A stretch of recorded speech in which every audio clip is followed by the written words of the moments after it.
have a special guest from Toronto Fire. His name is Mohammed. Thank you for having me, King. Yes. So Mohammed has a special story that we're going to get into. And honestly, it's been a journey to get you here. And I'm thankful that it all worked out. Yep. But could you give us a little bit of your story, like who you are as a person? So I wasn't born in Toronto, Canada. I was born in Somalia. Came to this country as a refugee in '89 and started learning. Right? Essentially, that's what it was. I grew up in Scarborough. Scarborough? Yeah. So, my coworkers actually get tired of that. Really? Yeah, because every opportunity I get, I give a shout out to Scarborough. So, so I grew up in Scarborough, finished high school. I get more into the details of how that whole experience was like, coming to Canada and not knowing what to expect. You're a young child. So how old were you when you came? It's about I would say 6 or 7. Yeah. Jeez. Yeah, so it was kind of a culture shock, and it was more of a we're gonna go back, right? Our community, when we first came to Toronto, there was always that hope that yes, the war is gonna end back home, and we're all gonna go back. So what was your an initial representation of Toronto before you even came here? It was. I had no knowledge of Toronto, right?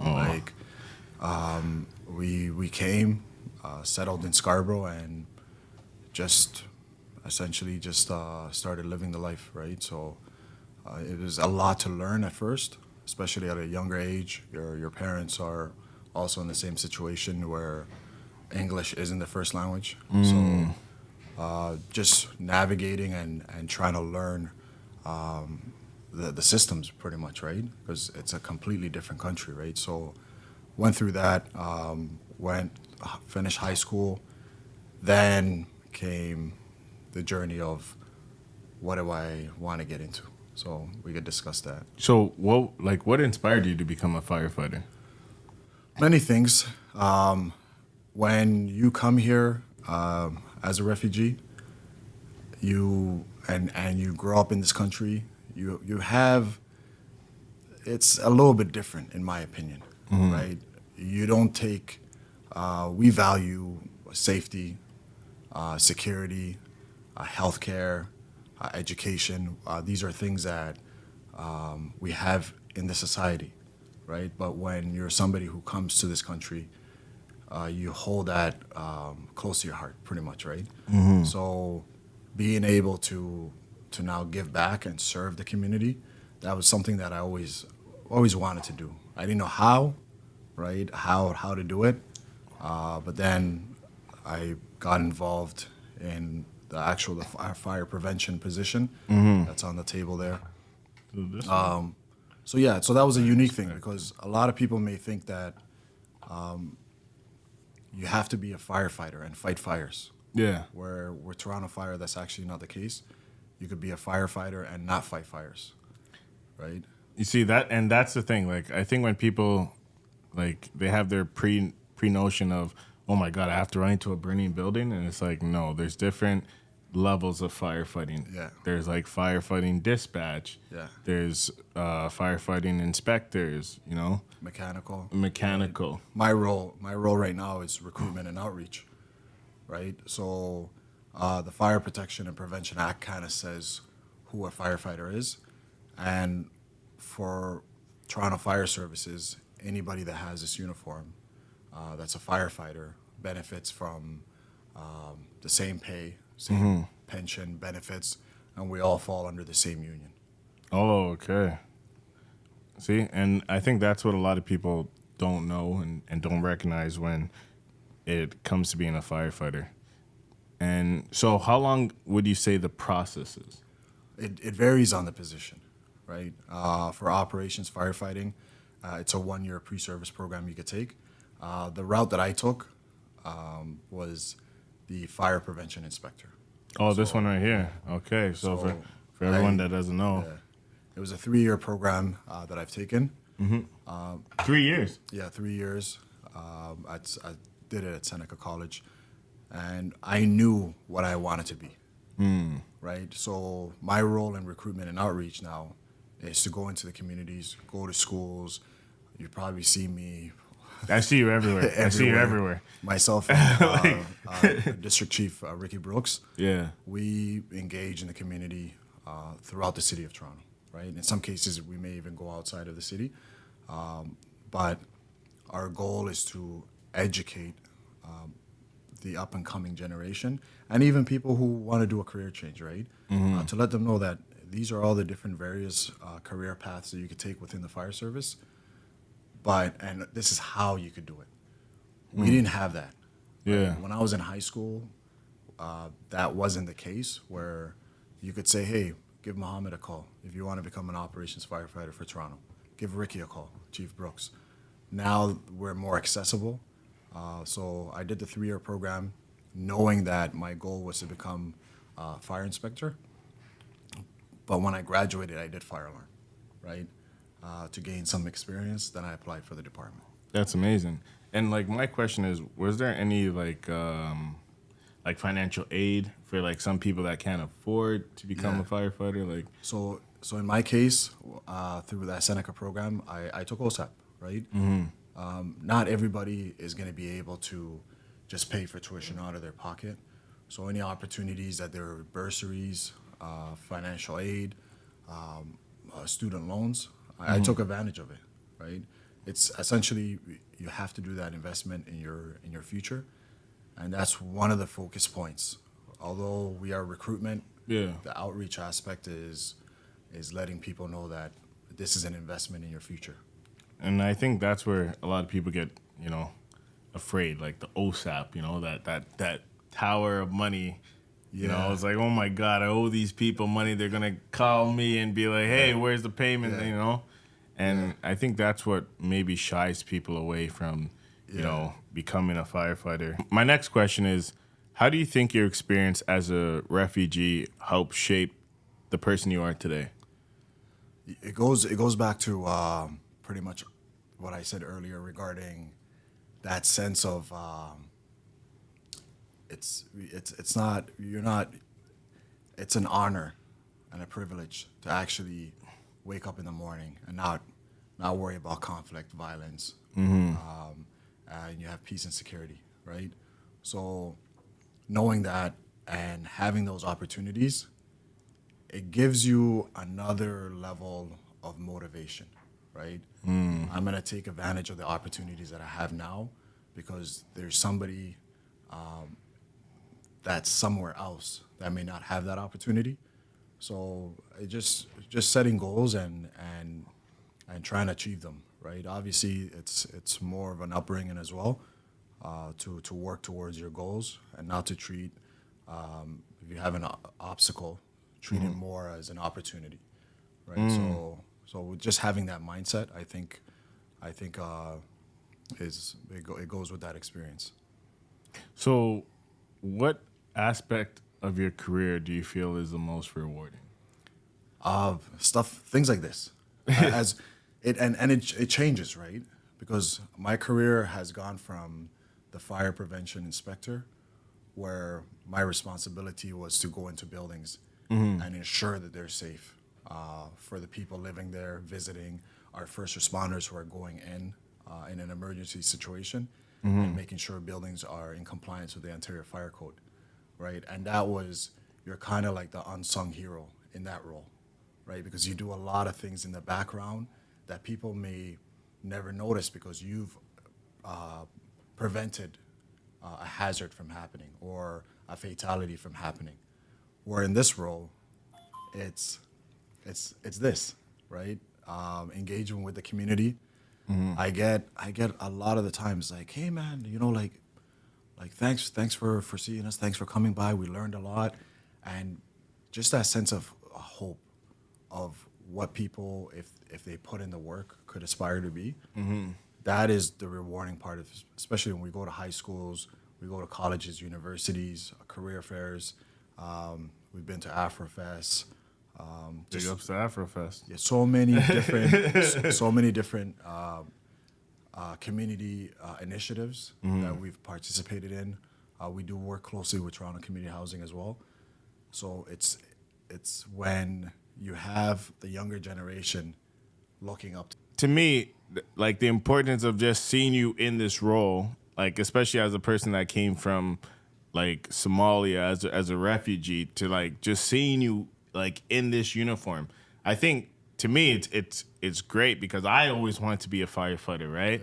And for me growing up, I thought it was super cool. You see the red truck, even though my favorite color is blue, you know, the sirens going, like it just felt like the career to be because not only are you saving people's lives, you're everywhere around the world that you go, you're like an unsung hero. Yeah. You know, nobody really hates the firefighter department.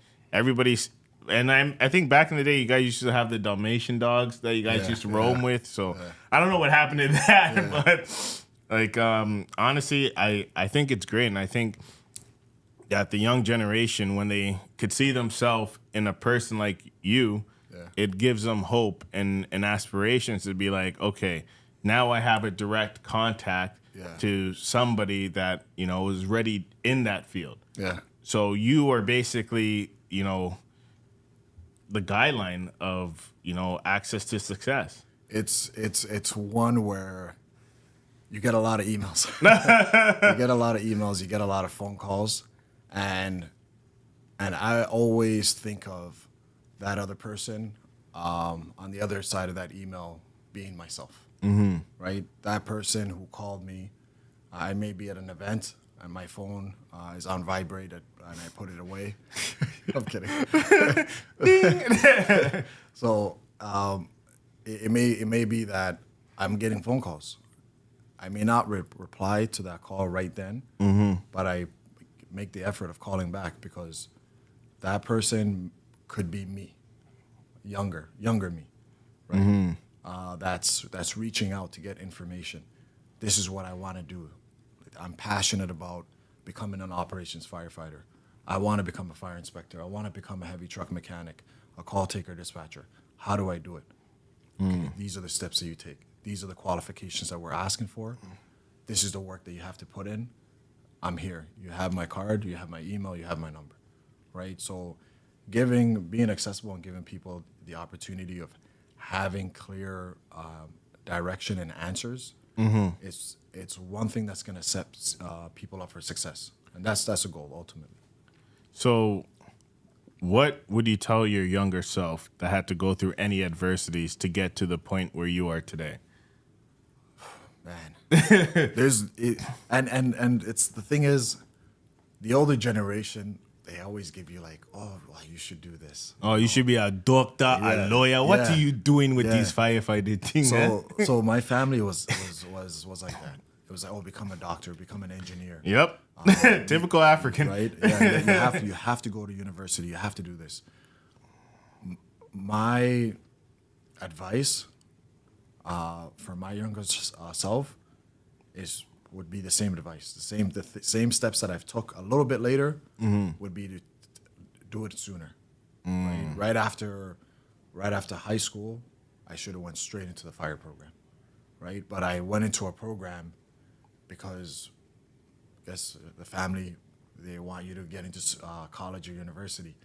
So one of the things I do now when I do my presentations in high school is that I tell them, take the time to really do your research, find out what you're passionate about, but also find out what's going to make you successful, that you could provide a livelihood, provide for your family, right? So work the other way around, where you look at all the different careers that are out there, find out what the qualifications are, find out what schooling they require, then look at the colleges and the universities, where most people are just looking at colleges and universities, and they're taking whatever program that they think may get them their dream job. Yeah.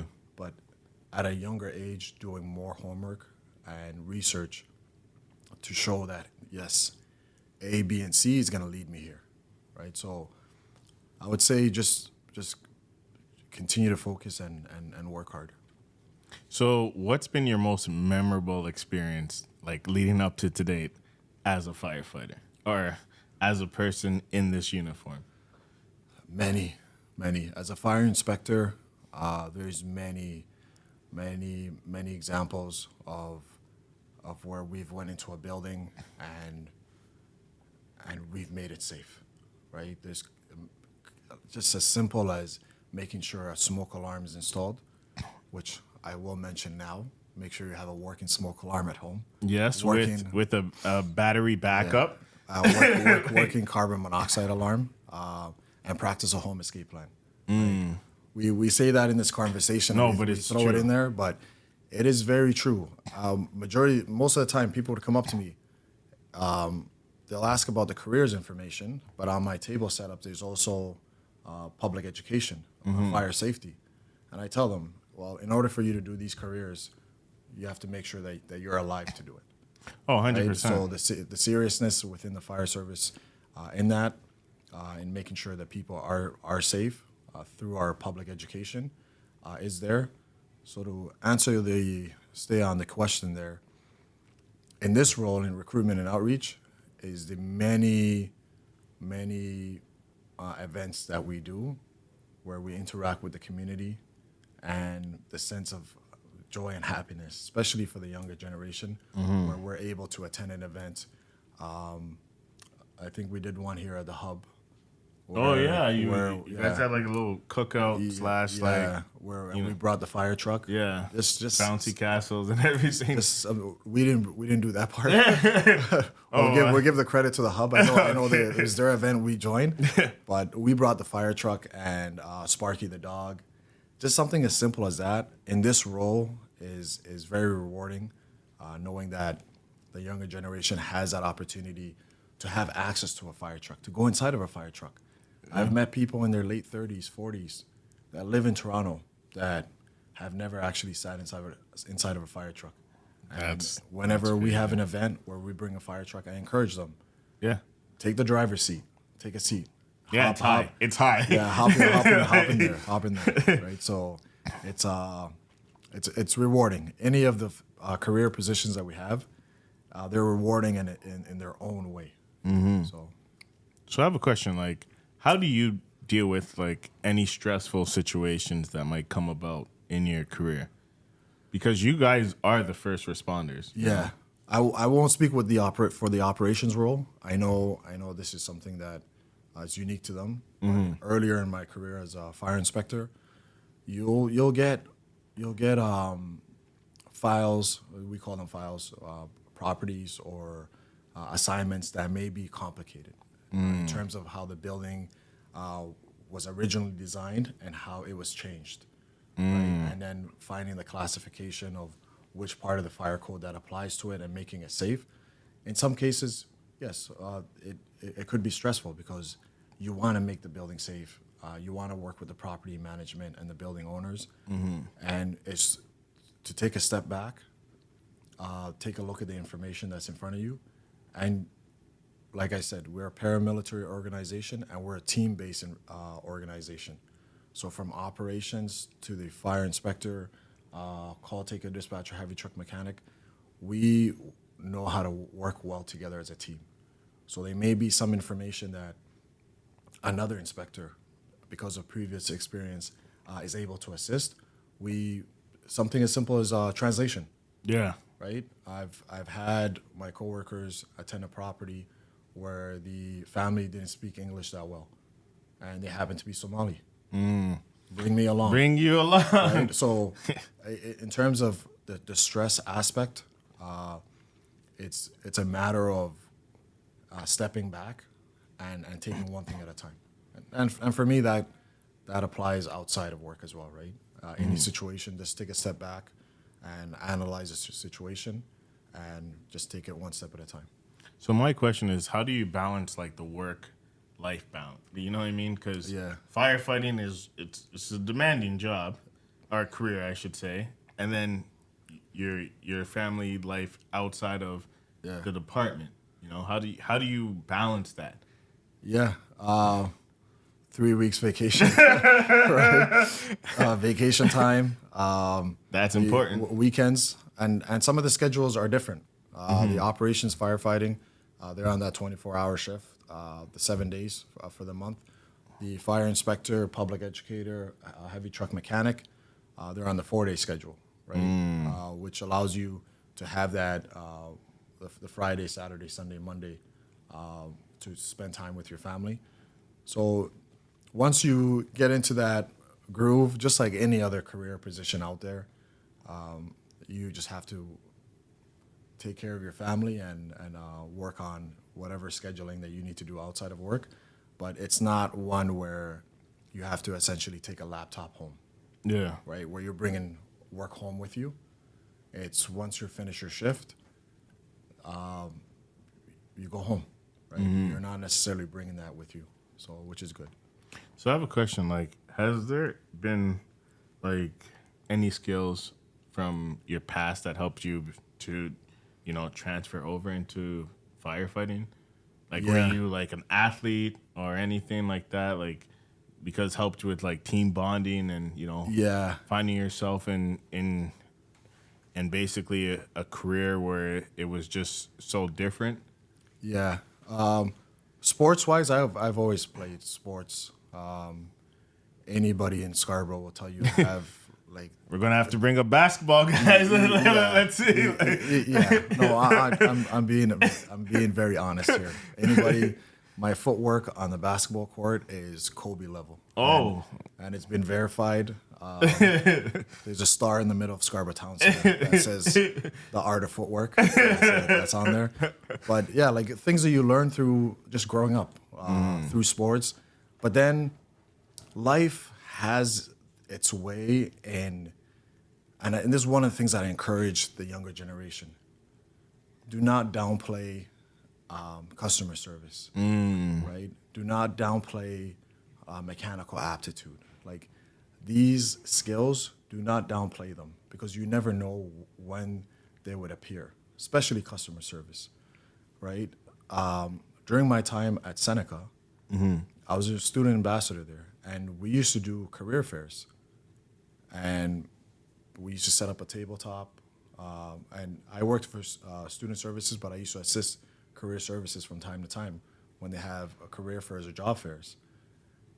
In my role right now, that's exactly what I'm doing. Yeah, that Right? I'm doing that now as in recruitment and outreach. So there are experiences that as you go through your earlier years that you look back and you're like, oh mate, I've done this before.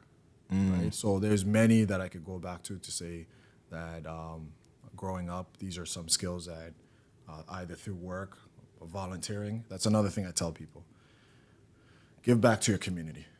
Right? If there's an opportunity for you to volunteer, right? Believe the it amount or- of skills you get from volunteering alone is amazing. To be honest, like for me myself, when I got out of being incarcerated for 2 years, I went straight into volunteering. Yeah. And everybody looked at me like, bro, the system just took 2 years out of your life. Now you're gonna work for free.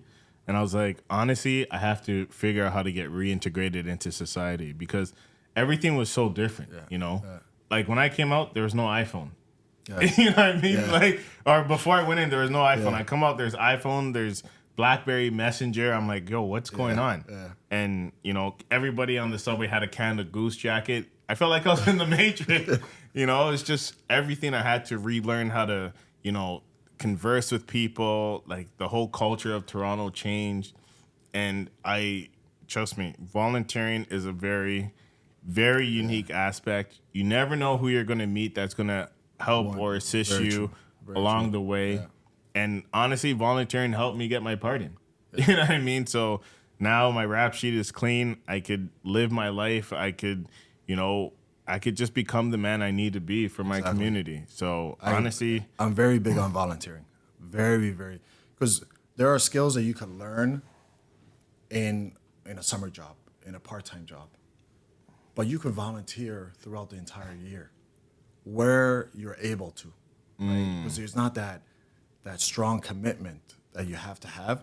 It's like, hey, I could come in Friday for 2 hours to volunteer, right? Depending on the organization. And you're giving back to the community, but you're also learning a skill, right? If right now we're at the hub if there's a counter there and you have members of the public approaching you, asking you questions, you're kind of learning customer service skills, Oh, right? 100%. Like how to speak with people. We have such a diverse community in the city of Toronto. We have people that speak many different languages. How to connect with them, right? You can learn that through volunteering, right? And these are all skills that could assist you in whatever career path that you decide to take. That's amazing. So before you got into like firefighting, was there any role models that you had that you looked up to? Yeah, I have my obviously my parents, my uncles. In terms of the fire side, to be honest with you, I didn't know anybody. Right? There wasn't somebody, and this is what I hope to be for the community. Same thing with our district chief Brooks and our other staff members that are on the team, is to be a role model, right? To be able to be, and also to be accessible too, right? If somebody has questions. When I was going through the process, there wasn't really somebody that I could reach out to. And then around the time before a posting was about to happen, I ran into Tamara Adamson, who I went to Seneca with, and she was with the fire service. And I said, hey, how do you like it? This is where I want to be. And yeah, she said, let me know, gave me some pointers and stuff like that, and I applied and I got on. Right, I got on with the department. That's amazing. So it's mentors. They come in many different forms, right? Either through family, through close friends. I know Dwight Graham was one of my mentors from my last job as a fire alarm technician. And he's taught me a lot of things when it comes to the professional aspect, So, right? like, what was it like doing the fire alarm technician? Because I'm also a fire alarm technician too. Yeah. So, like, what was that process like? So after I finished the program, I applied for a private company and got some training, and I started working. And it was programming as well, right? New construction. Oh, okay, beautiful. Yeah. New construction. Oh my So goodness. if you want to talk about stress, that is stressful. Also, especially because they want occupancy, say from the first floor to the 10th floor. So there's a push, right? Oh, So 100%. you have to make sure that you get the programming done. But Dwight, he's and mentors come. It's on you if you want to take it, Oh, 100%. right? Because there's a lot of people in our lives that are here to give us advice, feedback, and direction. But do we want to actually have an open ear?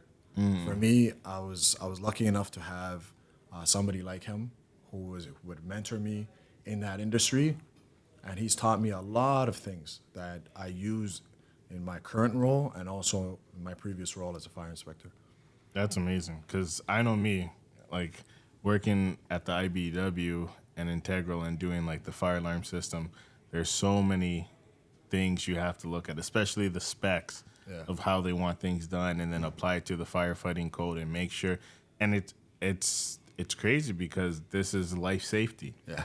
If you go into a dormitory and you're installing the fire alarm, you got to make sure everything's wired properly.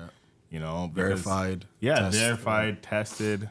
Because nowadays, students will have their noise canceling headphones in and just be playing their video game. And if that strobe doesn't light up to show them, like, hey, Exactly. There's an alarm going there's off. an alarm to going at least off. get them to do this. Yeah, you know what I mean? Be like, what's that light in the Yeah. background, So, no, it's a huge thing, and I'm so thankful for the IBW for having the fire alarm program at the hall, because honestly, it's a skill that you could pretty much take around the world, and you could always keep yourself employed. Yeah. Like, man, it is absolutely crazy to see everything come full circle. So my next question is, like, as a person, you haven't seen anybody in yourself like this in uniform before, and now you're here. Like, because I see the recruiting that you guys are doing. Yeah. Like, how did that come about? Like the So- whole diversity, inclusion, and everything. So we've always had a recruitment division, and then the person who was in that role retired. So then District Chief Ricky Brooks has filled that role, right? And then we had the team, three positions that was filled within that division, and the goal is to just make sure that we're connecting with the entire city of Toronto. Right? We have such a diverse community, and it's to make sure that everybody understands that these positions are here and accessible. There's those minimum key qualifications you have to meet, and we're here to let people know this is how you get the qualifications that you need. A fire inspector, it's not just fire technology that you could take, building science, law enforcement, criminology. So somebody could have went in the direction of wanting to become a police officer and complete a criminology, but then consider fire to become a fire inspector. That's So amazing. Our focus has been really just to be out as much as possible. We've been out a lot. You guys have been. yeah. I can't lie. Anywhere I go, I see. I'm like, oh my god. Yeah. So and it's those opportunities. Like you said, for me growing up, there wasn't somebody that looked like me that I could say, hey, you know what, I aspire to be that person there, right? So for me and the other staff that we have now, I'm more forward facing in the community, which is great. I enjoy doing it. I enjoy interacting with people, but then also being that figure for the fire department to say, hey, you know what, this is doable, right? If you put in the work and you stay focused, you could obtain any of these positions. So, what would you say to a younger Somalian person that came from like a refugee life that you came from?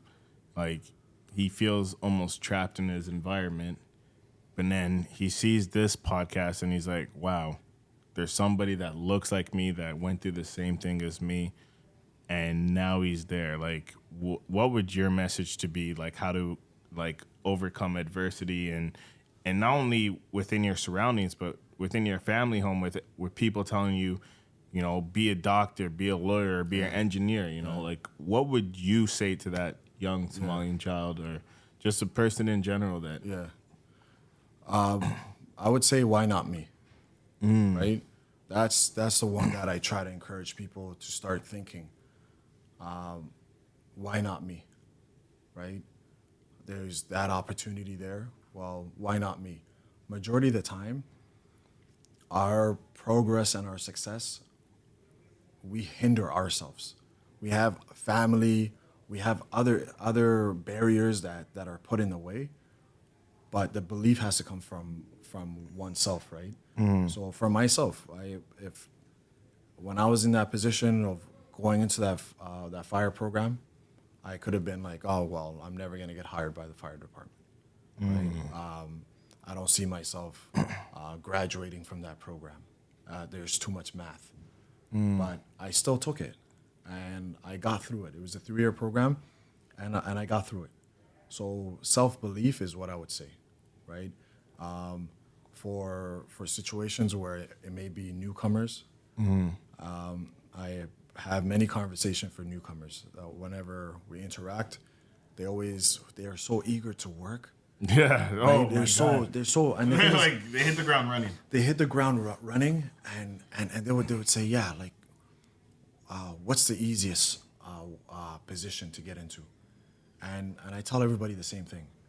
It's things in life are not always going to be easy. Right? Oh, 100%.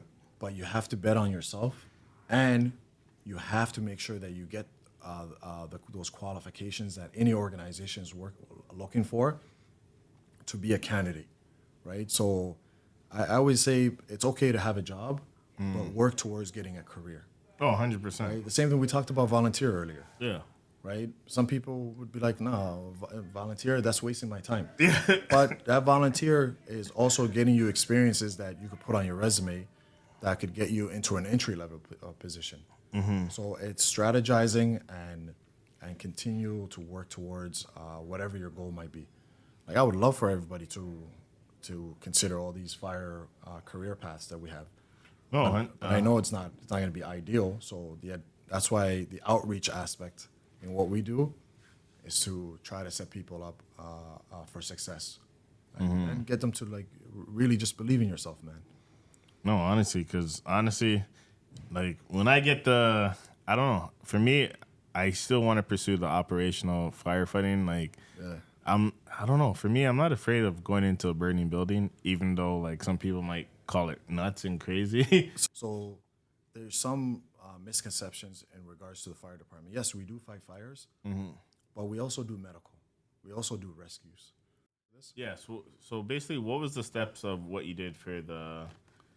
Fire inspector. Yes. Okay, so that's one where after finishing high school, I took a program that I wasn't really interested in, right?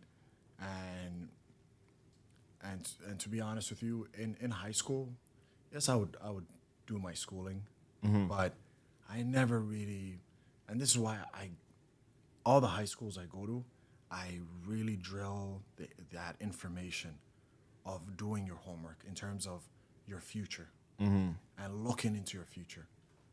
I wish I did that because a year and a half of my life I put towards a program I wasn't passionate about.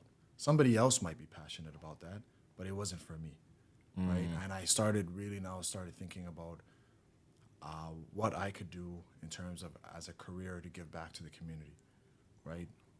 Right away, it's policing, fire, ambulance, any healthcare, social services, or any type of community work, right? And I came across the fire inspector, and I started doing my research in terms of what schools to go to.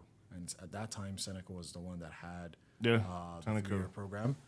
I enrolled, and it was not easy at first. I am not the first semester I was Make or break. yeah, it was not easy at first, but then I started really building more tools to like help me achieve my goal, which was to graduate with a advanced diploma. And at the time, there wasn't a position posted for the fire inspector, but they have fire inspectors pretty much in every municipality, Yeah. right? But this is where the Scarborough in me comes out. I said, I'm not going to go work outside of Toronto, right? I said that was something I said, if I'm ever going to wear a fire uniform, it has to be Toronto Fire Services. And that was something that was dear to my heart because this is a city that welcomed us when we were refugees, that gave us the opportunity to like have a safe upbringing, right?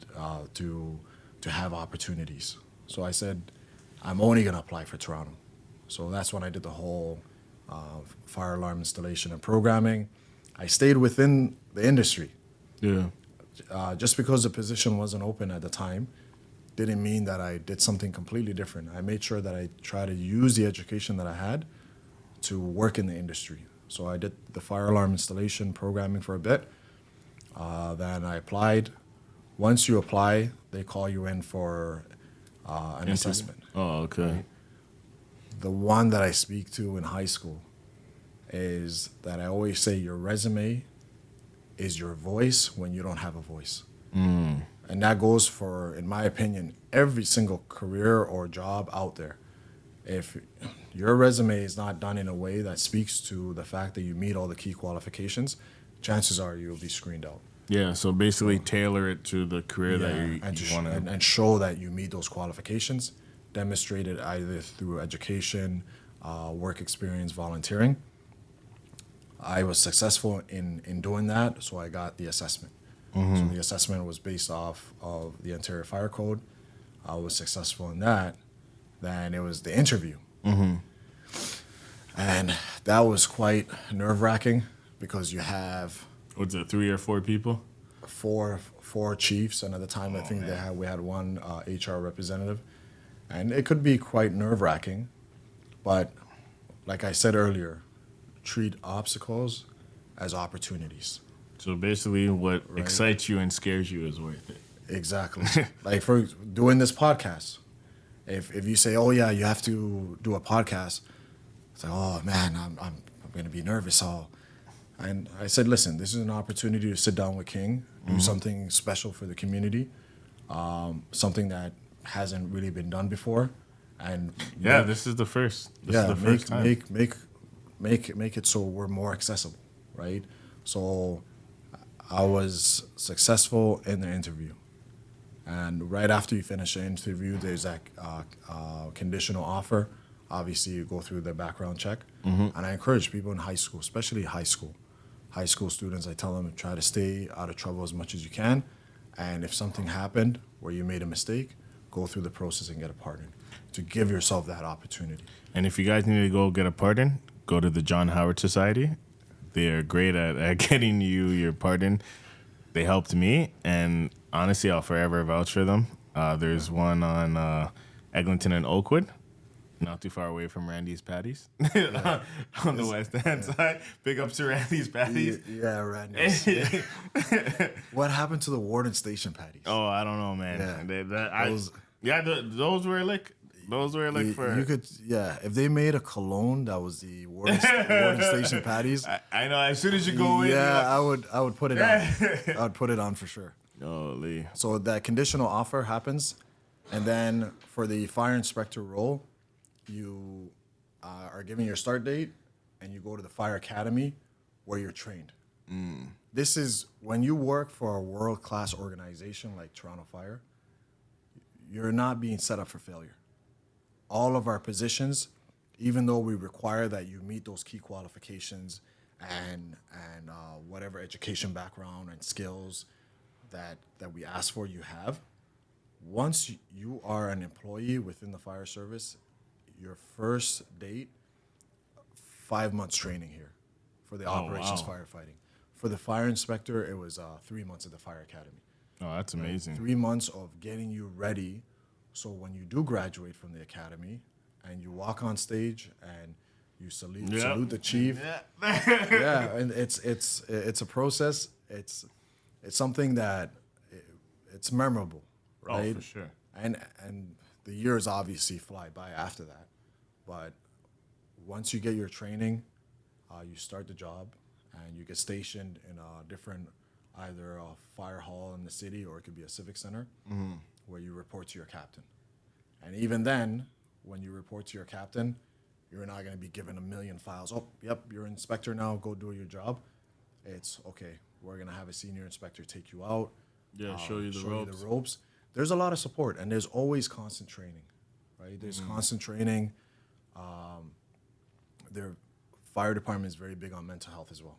Right? That's amazing, because honestly, I think in the uprising, we've seen a big mental health spike, especially with the youth and, sometimes even some parents. Yeah. And I often say, like, you got to get your mental health right before you get your physical health right. They say within the department, get a checkup from the neck up, right? And it's encouraged to, and obviously there's benefits of working for an amazing organization like Toronto Fire. Oh, 100%. That your benefits actually cover that mental health portion as well. So if it's a matter of going out and finding somebody to speak to, I encourage people, shop around. Because just like a barber, well, I shouldn't say a barber shop because I haven't been since. Well, I used to have beautiful long hair. And now it's, Jordan was winning the finals when I had hair. So I would say, like, find who works for you, right? So I give that example of the barbershop because you might go to that one barbershop and they might really ruin your hair. Oh my right? God! So the specials. Yeah. So I would say always take the time to find out who your people are. If it's a massage therapist, okay, you know what? I know who to go to. If it's a chiropractor, this morning I went. Right? I'm not gonna give him a shout out because I don't want to do. Yo, he's the man. Yeah. I don't want, but I would say find a great chiropractor that works for you. The same thing for your mind. Find, have that team of support. And this isn't. Don't wait until that you're in a situation where your mental health has fluctuated downwards. Always make an effort in getting that checkup from the neck up, as we say, right? No, amazing, amazing. And before I go, I just want to the operational fire. So this is basically the one where it's 7 24-hour shifts. Yeah, yeah. So what happens is you start your shift, for example, Monday 7 a.m. You're off Tuesday 7 a.m. That's one shift. So I would say that one. Send me an email. Yeah, I will. I'll definitely Get you all the details, and then and let you know exactly what you need to do to work towards getting into that role of an operations firefighter. All these roles are as rewarding, right? They're all a piece of that bigger picture that keeps the city running and safe as a fire service, right? From the frontline firefighter to the fire inspector to the call taker dispatcher, the heavy truck mechanic, and once you're working within Toronto Fire and you're in this uniform, there's opportunities, recruitment and outreach. We have the public educator role, the fire investigator role, our public information officer role, and they deal with our social media and things like that, right? So many different opportunities. So how long does it take, like, for some, let's say there's someone that wants to be a dispatcher. Yeah. Do you know how long the schooling is? So somebody that wants to get into a career as a call taker dispatcher, if they're 18 years of age and older, You hear this? 18 years of old. Yeah. Oof, I wish I they knew have this. 2 years of customer service experience, strong command of the English language. They are not colorblind, and they can hear within a normal range. And the colorblind is because of the screens that they use in different colors. And they know the city of Toronto, highways, major landmarks, streets. That's the chunk of it, of those key qualifications. So majority of the public, if they meet those qualifications, when that position is posted, they could apply. And there's obviously going to be that assessment to test you on those Yeah. competencies. But I encourage everybody. Our email address is tfsoutreach@toronto.ca. That's our general inbox. I myself check that inbox. But if you want to direct any inquiries within that email, just say attention to Mohammed. And if my chief looks at it, he'll know that that's for me to answer. Right? So, yeah, definitely reach out if you have any questions. And so the mechanical, let's say there's someone that's a wizard, like one of my closest friend, Namo, he was in the army, like Yeah. heavy machinery operator. Yeah. So what if he wanted to transfer, into, Yeah. So the designation you have to have for that one is called a 310T, heavy truck and coach technician. That would be Centennial College offers the program for that. There's other colleges that offer it outside of the city. Centennial is a 2-year program with a 3-year work experience as an apprenticeship, right? Which gets you your 310T and also your DZ driver's license, which the DZ is for driving heavier machineries like a garbage truck, TTC bus, a fire truck. Those are the bulk of all those key qualifications. Once again, send me an email.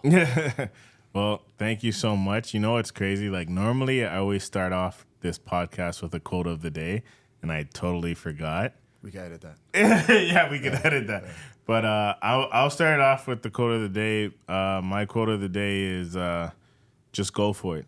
No matter if it scares you or you think you can't do it, go for it. Lose yourself in it and find yourself as you're in it.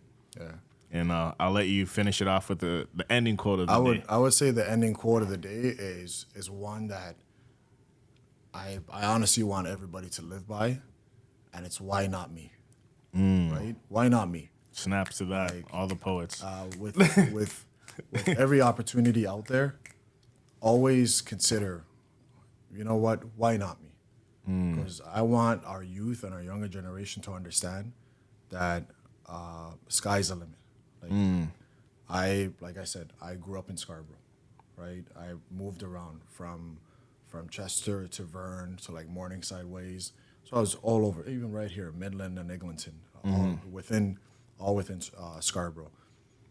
Why not me, right? Like, for the younger generation coming up, give yourself that opportunity and bet on yourself. 100% bet on yourself. No, thank you so much for coming, man. I problem, King. appreciate it. No problem.